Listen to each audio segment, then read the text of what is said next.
Rena and David are the couple that never say no. They always give of themselves. They're so selfless. Anytime anyone asks them to do anything, they step up. David became president of the shul, but Rena became president of the sisterhood. And none of the short stuff.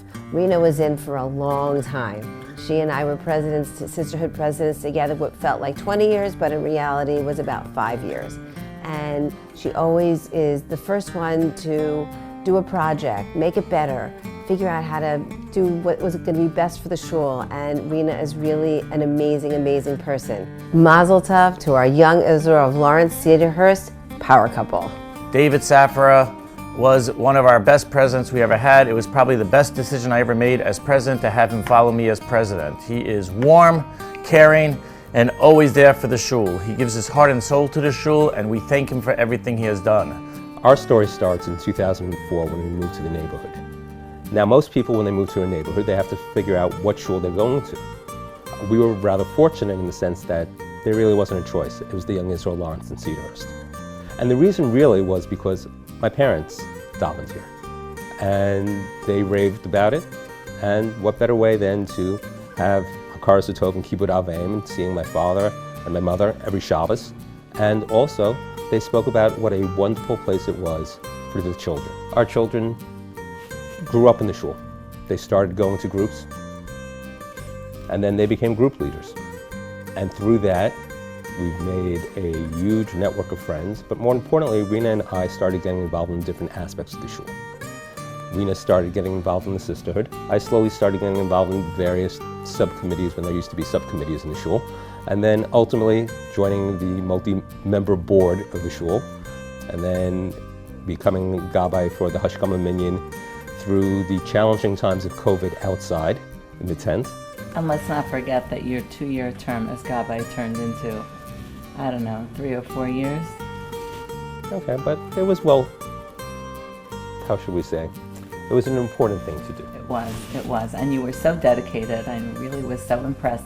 Freezing cold, pouring rain, snow, heat. You were out there every single day, every single Shabbos, making sure that that minyan ran on time and ran smoothly, and I was really so impressed with that. I was very proud of that, and anything that I was able to do to help make that happen, I wanted to do. But it really wasn't me.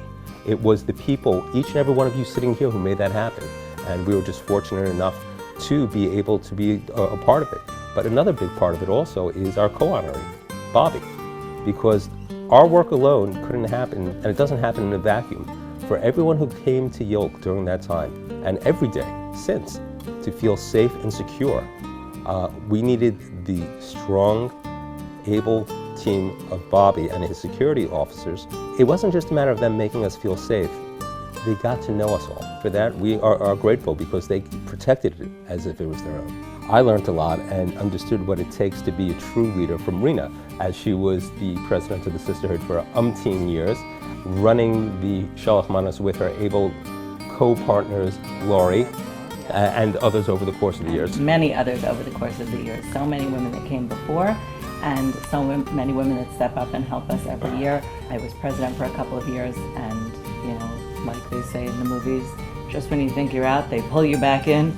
I haven't been able to extricate myself yet, but it really is my honor and my pleasure to help the shul in any way that I can going forward. It culminated in my becoming president for 2 years, and of course, having to take this, being honored here this evening as your nominal honoree. It really, though, honestly, I thank all of you because it really is about you, because being president is just my way of pitching in and representing all of you and doing all the wonderful things that you all have done. I would be remiss if I didn't thank our true role models, both our sets of parents, who taught us the importance of community, volunteerism, and most importantly, being part of a community and being part of a shul. As many of you know, my father, Olav Shalom, was a Rav for many, many years, and the shul was his life. Having a first-hand seat and seeing that day by day truly influenced me to get involved. And not only that, I was fortunate enough to marry a woman whose family also had such similar backgrounds. Rena's father was a past president of multiple shuls, and he was a shul person.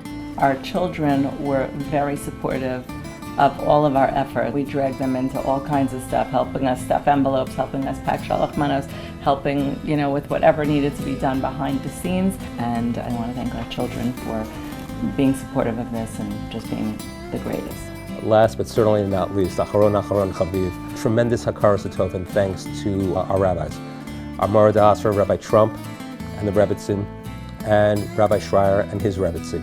One of the perks of being so involved in the shul is I was able to spend more time with the Rabbanim than I think the average person did. And for that I am eternally grateful.